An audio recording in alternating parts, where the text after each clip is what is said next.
Welcome to Mind Meets Body and Soul, a podcast that connects the dots between clinical mental health and spiritual holistic wellness.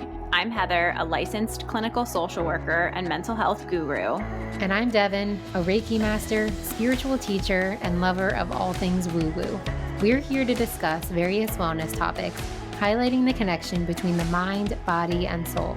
We'll be offering nuggets of wisdom from each of our fields with the ultimate goal of bridging the gap between our two worlds. Whether you lean more into cognitive psychology or flow with the woo-woo waters, our intention is to help you prioritize yourself and unlock a fresh perspective to healing, growth, and expansion. We're so excited you're here. Let's jump in. Hello. Welcome back. Mind Meets Body and Soul, episode 22. Love that number. Heather, how are you doing today? I am doing well today. It's a beautiful sunny day down the shore, so just excited to be here. I'm in a good mood. I'm glad to hear that. Anything new going on with you? We haven't seen each other in over a week now. I know. I don't think so. Just kind of like going through the motions, enjoying the summer. That's kind of it. How about you? And with you there, I do have a fun share that this is your first time hearing it. So fun share. The next time that we get together, I will be in Boulder, Colorado. Not moving officially yet. However, Okay. I've been in a process of wanting to move nearly cross country to Boulder, Colorado for about the past year now.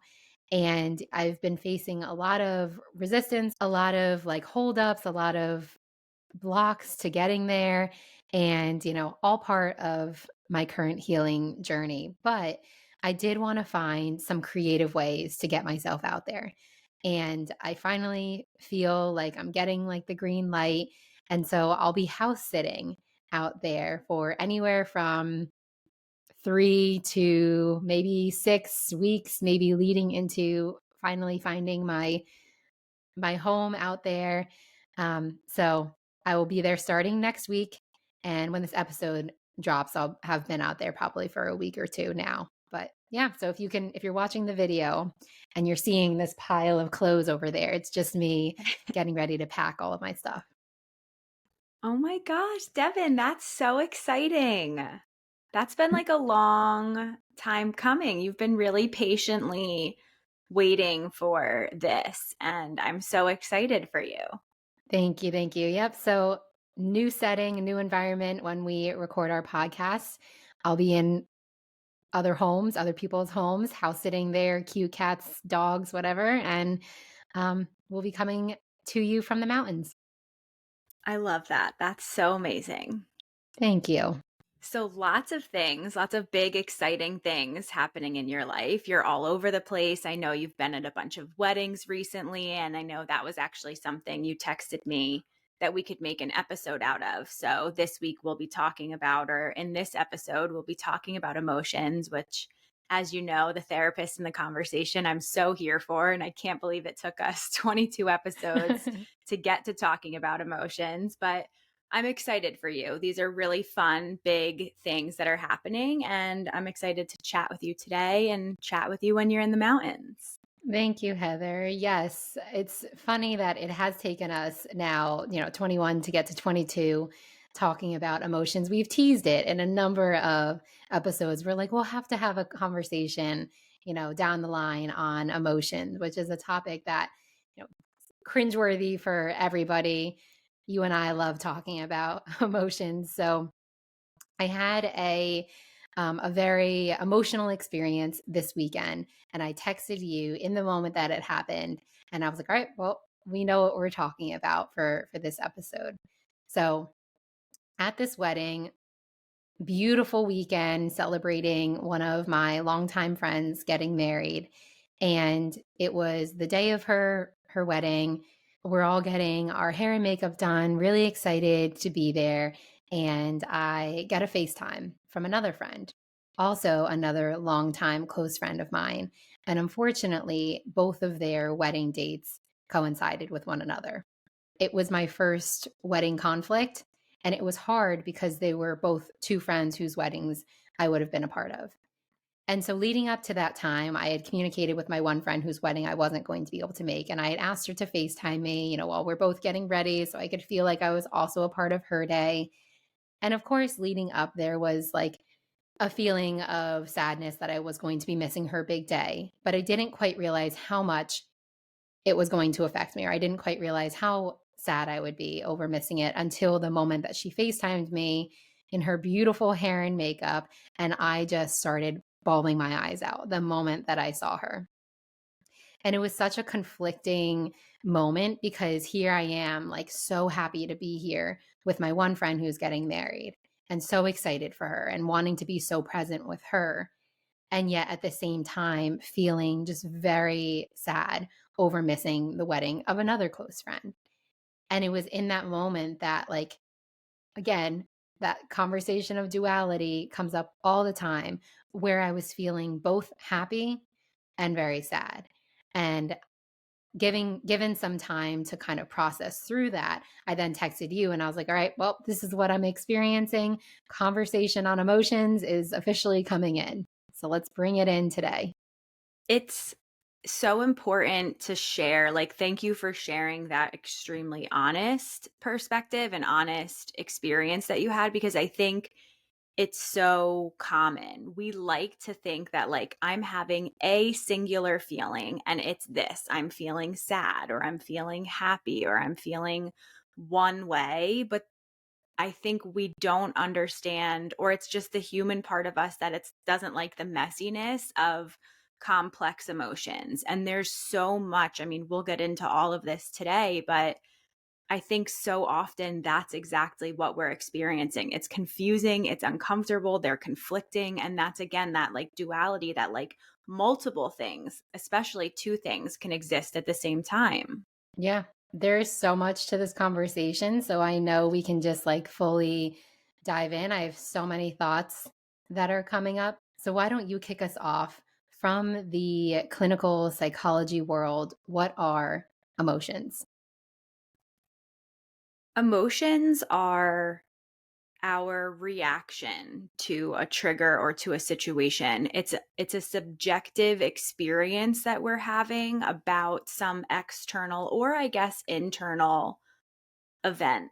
So it's similar to, like, we have an allergic reaction, like our body flares up. When we're having an emotional reaction, our body is trying to teach our mind and tell us, like, knock, knock, knock up there, like something's happening here that's causing you to feel some type of way. And I know I've said this before, like, our feelings are teachers. They're not here to necessarily hurt you, but they're here to alert you that like something is going on, whether it's like really exciting and joyful and happy, like, oh my gosh, this is such an amazing day that you get to spend with your one friend at her wedding. But then sadness came up and was like, oh, hey, but remember also that there's this other amazing person in your life that you also care deeply about, and you're missing out on that. So it's really there to try to energize us, or sometimes it takes away our energy, but it influences our energy in a way that we can then do something or not do something about the situation at hand. And I like how you mentioned both the external and the internal parts of like the emotions, because sometimes there's very obviously an external thing, experience that then triggers that internal emotional response, right? But sometimes I also do feel like we experience or feel an emotion internally, and there doesn't seem to be that obvious external, thing that's explaining. Like, obviously, in this scenario that I just used externally, there was my friend showing up on FaceTime on her wedding day that I was missing, internal emotions, right? But sometimes too, there is and this maybe makes emotions less logical. There is like an internal reaction without knowing what the external is. Does that make sense? Yeah, it makes 100% sense. And I think the thing is, like, we can internally trigger ourselves too with like a memory, or with a feeling, or like, I guess it's external, but a smell. Like the most random thing can trigger an emotional reaction. And I think that's the thing, that like our brain doesn't always understand why. And I think we want to understand why, but we don't always know the reason. And I always teach my clients that there's three parts of an emotional experience. So when you're saying you're sad, when you're saying you're happy, there's so much that's happening in that moment. So the three parts of an emotional experience from my perspective are your thoughts. Your brain is like racing and thinking things in that moment. You're having physical feelings like your heart is racing, your stomach drops, your throat swells up, like all these different like physical sensations that you're having. And then you're having what I call urges, which is like, I want to run away, I want to cry, or behaviors where you're doing something, picking at your nails, actually running away, actually crying. So there's all of these things. Like if you press pause on a moment when you're feeling something, it's very chaotic because there's a lot of things that are happening all in one single second. I think what I find interesting about emotions is that they're not logical or linear all the time. And I think that's what makes it hard in this very like mental based society that we live in. I think that could be why we avoid them, why we, push them away, why we ignore them, because they're not always logical, linear, and sensible. I actually think they're rarely logical in that like they are very reactive, that they are just irrational. They're just a feeling. And I think that's where like it's our job in this healing journey to recognize like our emotional mind and what's that's saying, but also know that there's like a logical mind and to know what that's saying. And then to combine them, which in the clinical world we call our wise mind, where it's balancing both the logic and the emotion to create a wise neutral space. It's interesting because it sounds like, your world, your clinical psychology people have taken something that's very like somatic, something that really like can not easily be put into words, but you've done so well at being able to like bring logic to them, to be able to like define them, like put them down in a textbook, or different like tools and resources for how to work with them. So when I think of emotions, it seems easier to like make sense of them, comprehend them from like my standpoint. When I go to yours, it's almost like I lose like the words to say, but I'm glad that I have you here in this conversation to be able to like give me like the textbook definition or like the different constructs that you have for emotions. I think about you a lot when I'm talking about emotions with clients now, when you say an emotion is energy in motion, because I think that's exactly what's happening is something energetically is going on in our body as a result of this emotion coming up. And then that's where we can like do something with that. So can you talk to us more about emotions from your world and like what that looks like, what that means, what they are? Absolutely. And the way that I've learned to understand emotions has been helpful for me to then make it a little bit more like digestible. And so I would love to share like my insight on that because yes, emotions are energy in motion.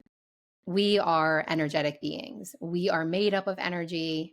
I've said before, everything around us is made up of energy. And as energy does, it needs to be moved. It needs to be given direction. It needs to flow. In any given moment, we have energy that's flowing to us and from us and through us. And those emotions, when they come up, those are just simply like, I don't know, I see them as like overactive. I don't know, maybe like balls of energy. I see them as like these overactive, like balls of energy that need to go somewhere. They're in our body and they need to go somewhere. And that's why we feel like such intense emotions because without our conscious awareness of them, they're just like these things inside of us that are like, this is happiness and it needs to go somewhere, or like, this is sadness and it needs to go somewhere.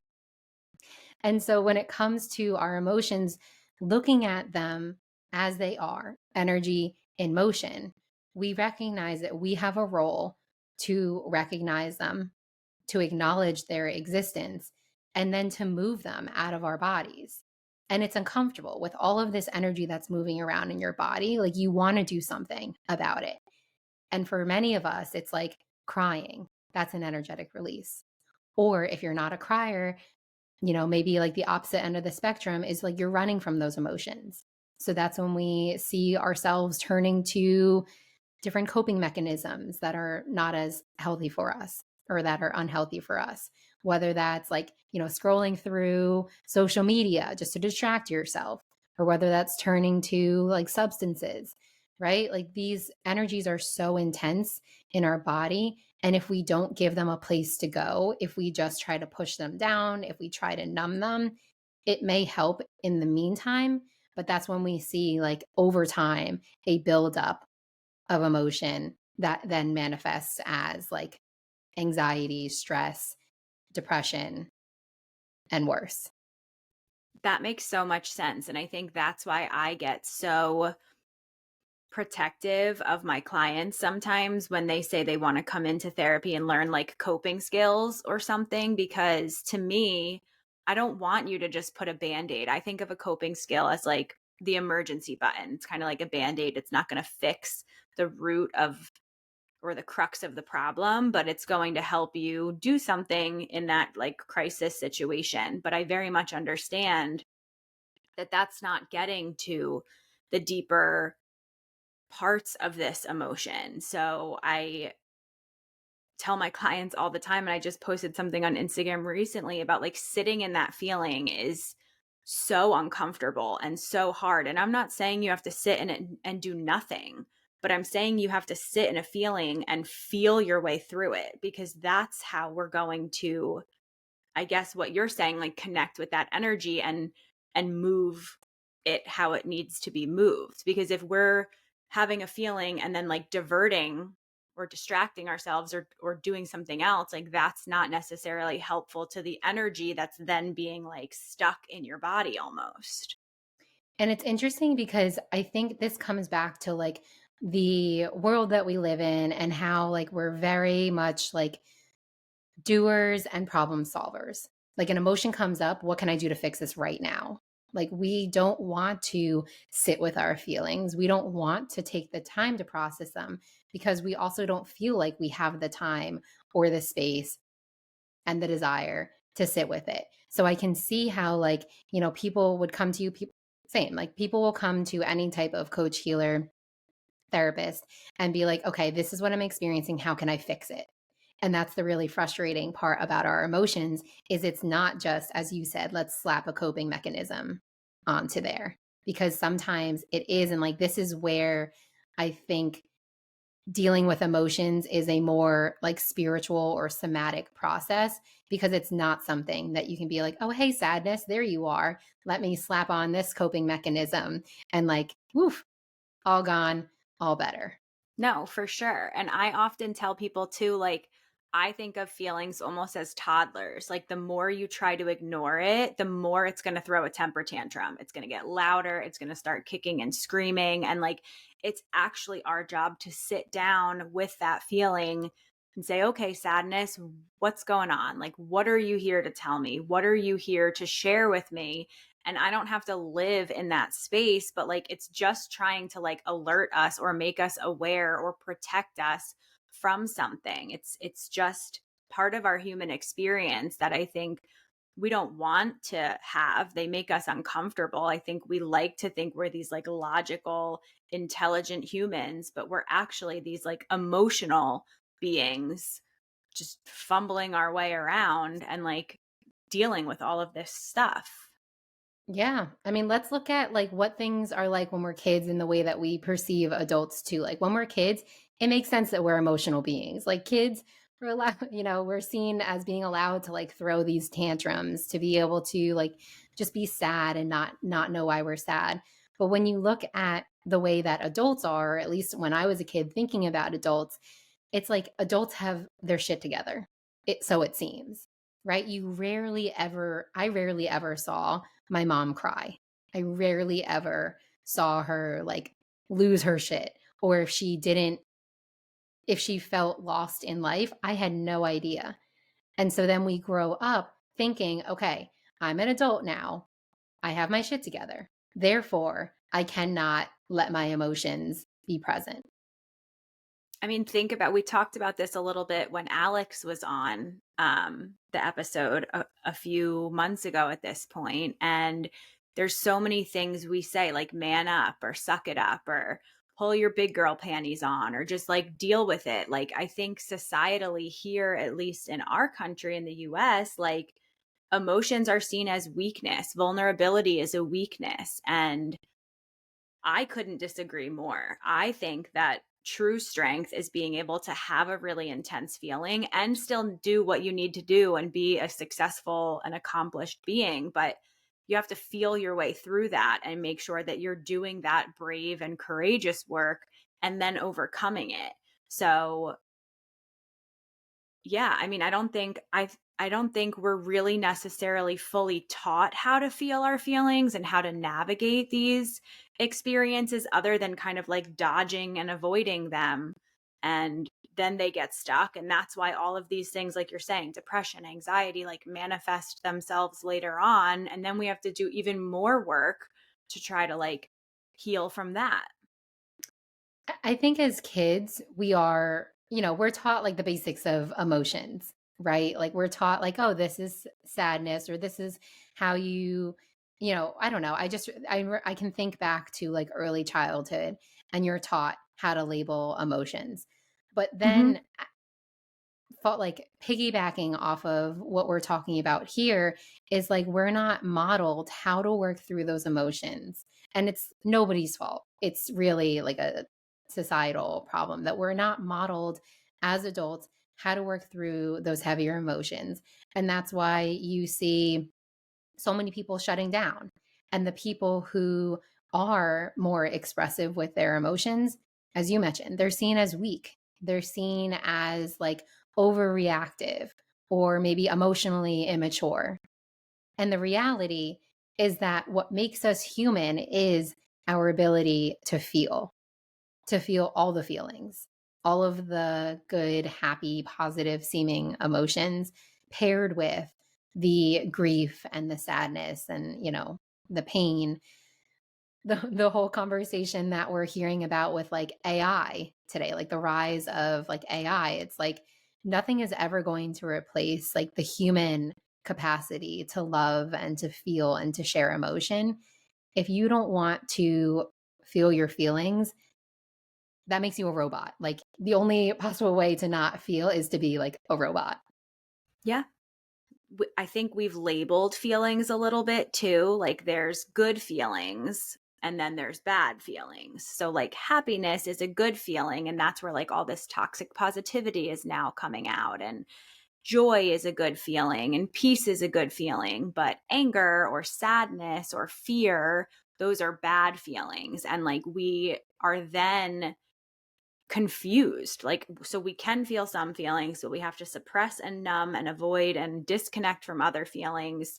But then, too, as we get older, like kids know very basic feelings: sad, mad, glad is what we used to call it. So happy, sad, mad, angry. But then as we get older, we start to experience jealousy or anxiety or frustration or annoyed or bored. And there's all these like complicated, disappointed, like complicated feelings that we're like, this, I don't know what box this fits in. I don't know what to do with this. And like that, I don't know what box this fits in is probably the crux of the problem too, because it's not going to fit in a box because they're all just experiences and reactions. And we can't just like put it in this neat, pretty box, tie it up, and like put it on the shelf.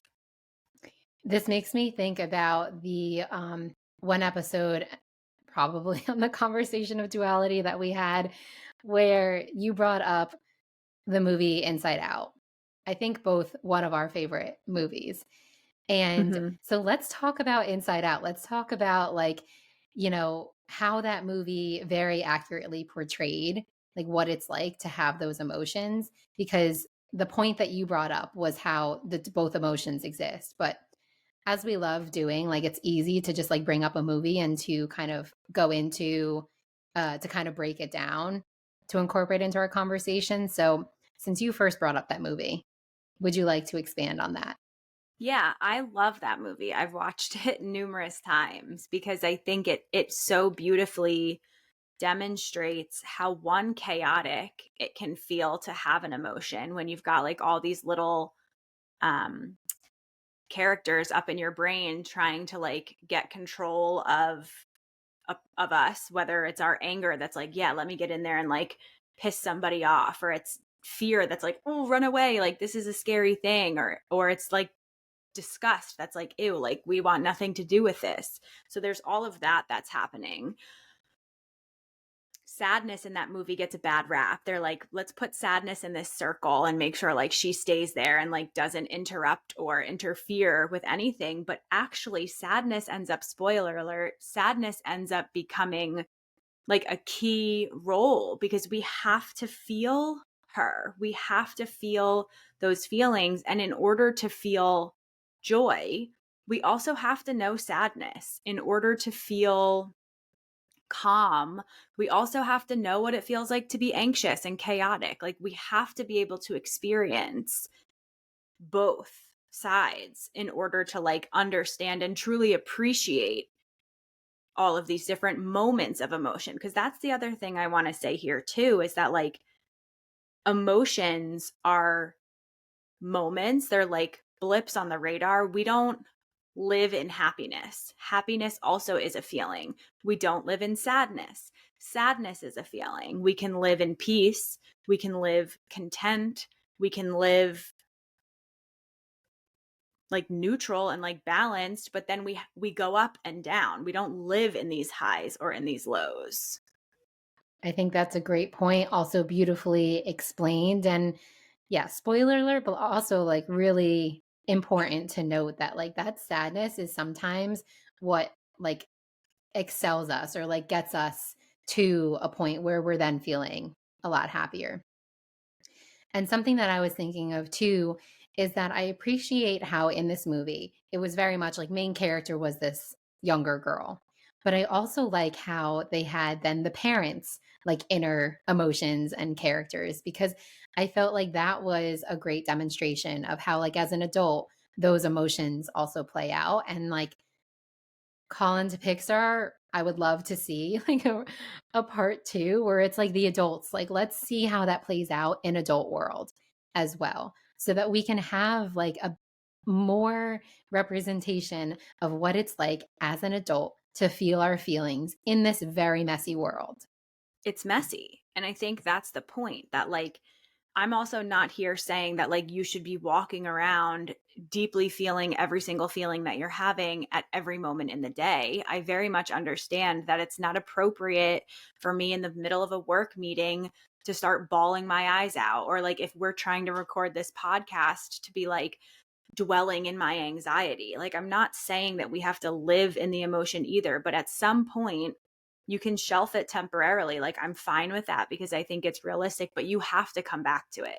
You have to go back sooner than later and do that work and sit with that feeling. Like I really picture myself sometimes like sitting on the ground, getting in my little crisscross applesauce with like my little Heather and being like, all right, girl, like what's up? What are you feeling? What's going on? And like let's work through it, because it's going to be messy, it's going to be uncomfortable, but if we can feel comfortable enough to get uncomfortable or feel strong enough to handle that messiness, we're going to be okay. Mm, yes, so well said. I like that, like the permission to, yes, compartmentalize in the moments that you need to. But I think so often it's like we compartmentalize, like push it to the side, but then never revisit it. Like we try to never revisit it. Because that's the thing too with like emotions being energy is like, yeah, we can push it down, we can push it away, we can numb it for so long. But if it hasn't left our body, if it hasn't been fully processed in the way that it needs to, it's going to come back up. It's going to eventually be like, hey, I'm still here. And then if we push it down enough, if we suppress it enough, it's just going to fester. It's just going to keep growing until now, all of a sudden, it is this giant, scary monster that we are confronted with. Like, there's no possible way that we could ignore it. So I love your suggestion of like making sure that you take the time to sit with yourself with your inner child and ask her, like, ask your inner child, like, okay, or ask yourself, okay, what's going on here? What do I really need? Because if you can get in the habit of doing that more frequently, again, it doesn't have to be every single second of every day, but if you can get in the habit of doing that more frequently, then you're not going to have the intense, scary monster confronting you every week or every month. Yeah. I'm laughing because I don't know why, like my mom's voice just popped in my head from when I was little and she was like, just pick up after yourself. When you're done in your room, clean it up. When you're done with this, clean it up. Because then you don't have to spend a whole day putting everything away and cleaning up the mess. Like if you just, maybe she was onto something. If you just do this work more consistently, it won't be as heavy or as intense or as messy. It'll still be, you'll still have to clean it up, you'll still have to do some of that work, but it won't require as much because you're staying like more on top of it. You're maintaining it more. Oh my gosh. I am notorious for waiting until I have like no socks, no underwear Mhm. to do my laundry. And then I Yeah. have like 5 loads of laundry to do and a huge pile of laundry that like doesn't get put away. I'm very guilty of that. However, I have been trying to be a little bit more adult lately, and every Monday I do my laundry. I'm not perfect with it. Okay. I love this example that you're using of the same being with our emotions, cuz yeah, if we took more time and like I don't know, maybe it's hopefully it's more than once a week. Like please ask yourself like what you need or, how you're doing emotionally more than just once a week. But if you find yourself like never asking yourself like, how you're doing, what you need, then maybe start every Monday. There's the emotional check-in. Ask yourself how you're doing and then maybe do it more frequently. The toys is a better example, like clean up after yourself because then it's like it's probably more consistent than doing your laundry once a week. But for me, it felt more attainable to start doing my laundry once a week as opposed to like once a month. Mhm. And that's the case for everybody in that we're all starting in a different place and that's okay too. So you have to just start somewhere. I don't care where it is, just start. And I say that a lot of times in therapy sessions too. I do want you to check in, whether that's at night when you're brushing your teeth or when you're in the shower and you're washing your hair. Like if there's already something you're doing every day, if you can start by just attaching your check-in onto that existing thing, go for it. That's a great place I think for us to get started. I always love these conversations that we have. And I think something really special about our dynamic here is what we bring to this podcast, what we bring to the table in terms of wellness and mental health and whatnot. Because this conversation on emotions is so powerful coming from both the clinical psychologist therapist standpoint and then also the energy healing side of things too. I know that you just offered such a helpful tip with like how to start, but what does that look like starting point in recognizing our feelings? It is a very mental process. So for you as a therapist, I know you've mentioned a lot of helpful things. What does that look like with your clients, or what can you offer to our audience in starting to bring that mental awareness to the emotions? So it depends if it's in the moment or if it's like in hindsight. I think if it's in the moment, I'd love for you to just get creative in how you're describing a feeling. What does it look like? What color is this feeling? How heavy is it? Does it have a certain shape? Like you can really try to like explore. I encourage people actually to explore from like a more creative way because that helps us kind of get out of that like logical mind a little bit and being so like rigid and trying to label a thought or label a feeling rather.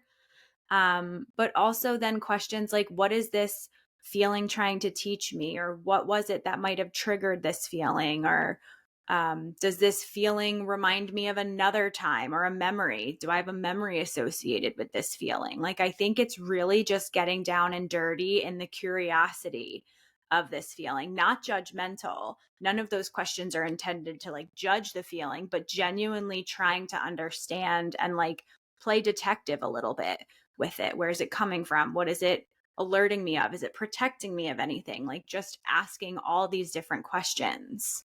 Mm. Yeah. I think that's huge. Like that, the word that stuck out to me was curious or curiosity. There is like bringing the curiosity as opposed to the judgment. And that's the hardest part because right away, like normally when an emotion comes up for us as adults, it's like judgment. Like, nope, this is not the time to be feeling that. Mhm.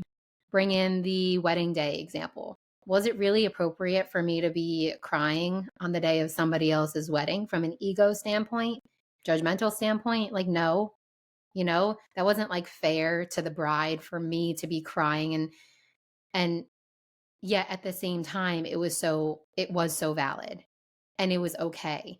And so whereas the judgmental part of me was like, I shouldn't be crying right now. I shouldn't be sad on somebody else's like really happy day. I'm here for that person.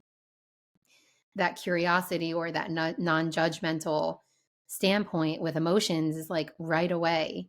Okay, I have every right to be sad right now, right? Is that kind of what you're getting at? Mhm.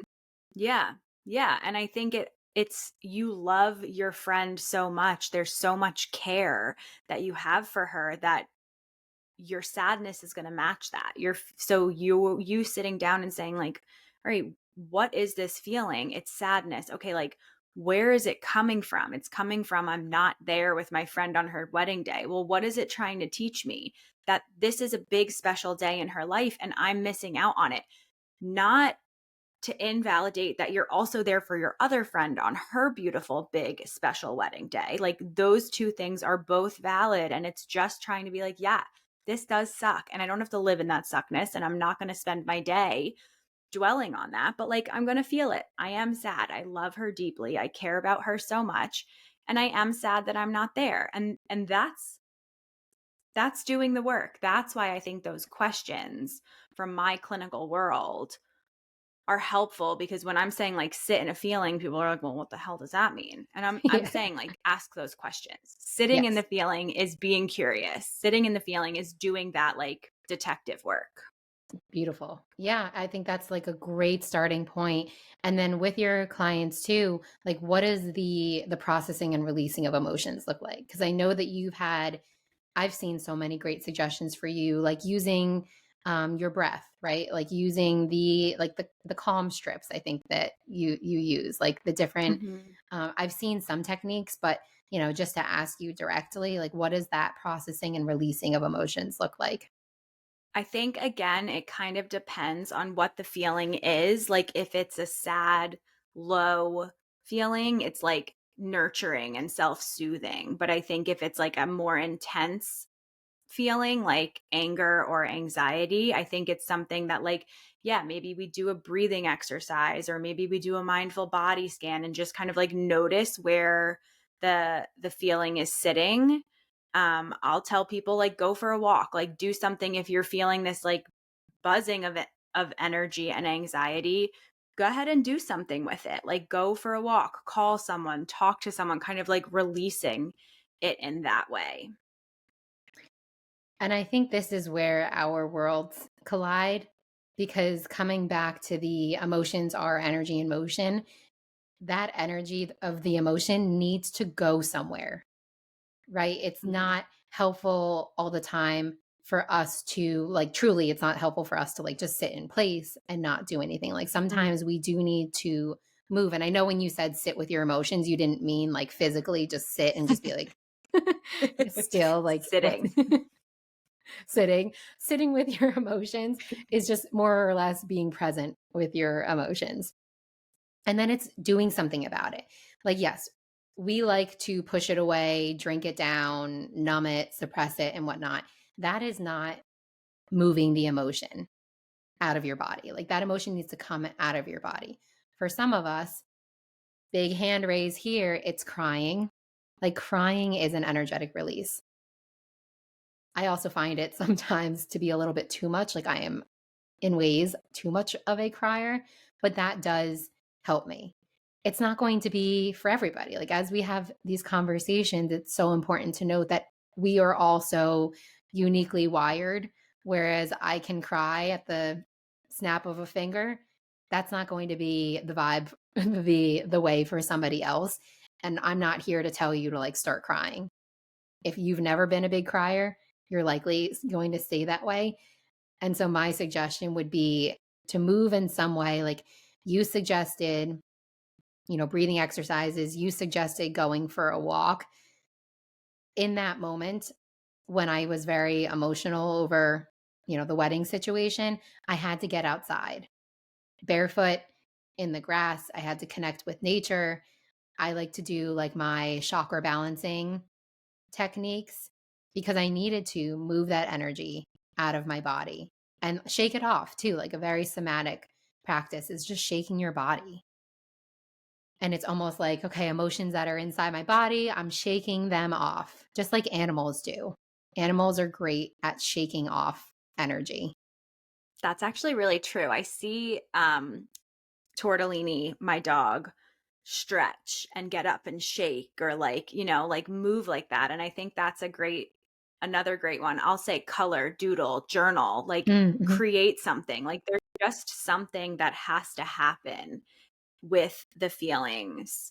There are so many ways for us to release the energies of our emotions.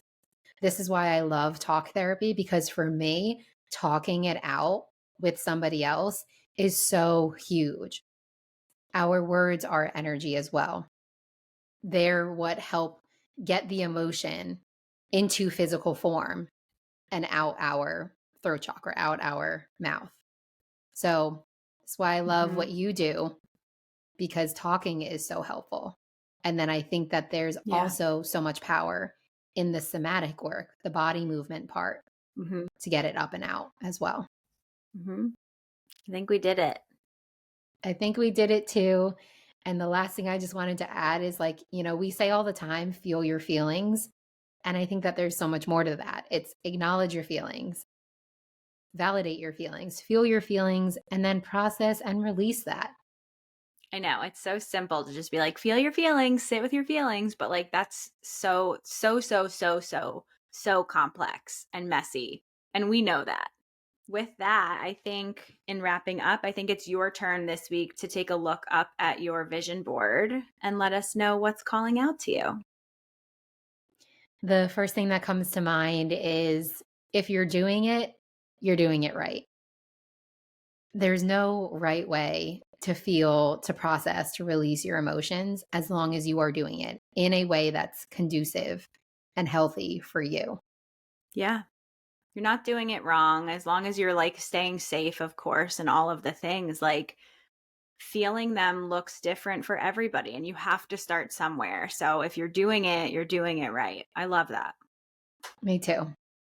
And on that note, happily wrapping up another great episode. Thank you, Heather, as always, for having this conversation with me, for shedding light on the not so fun parts of being human, but making it accessible and attainable for all.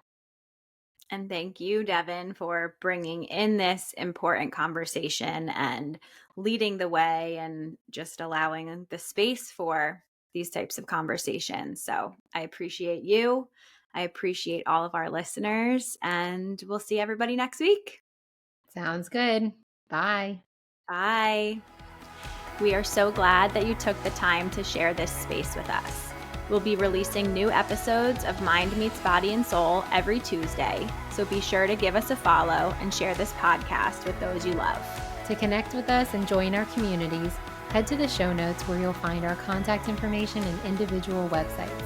Until next week, stay grounded, keep growing, and trust that everything you seek is unfolding for you.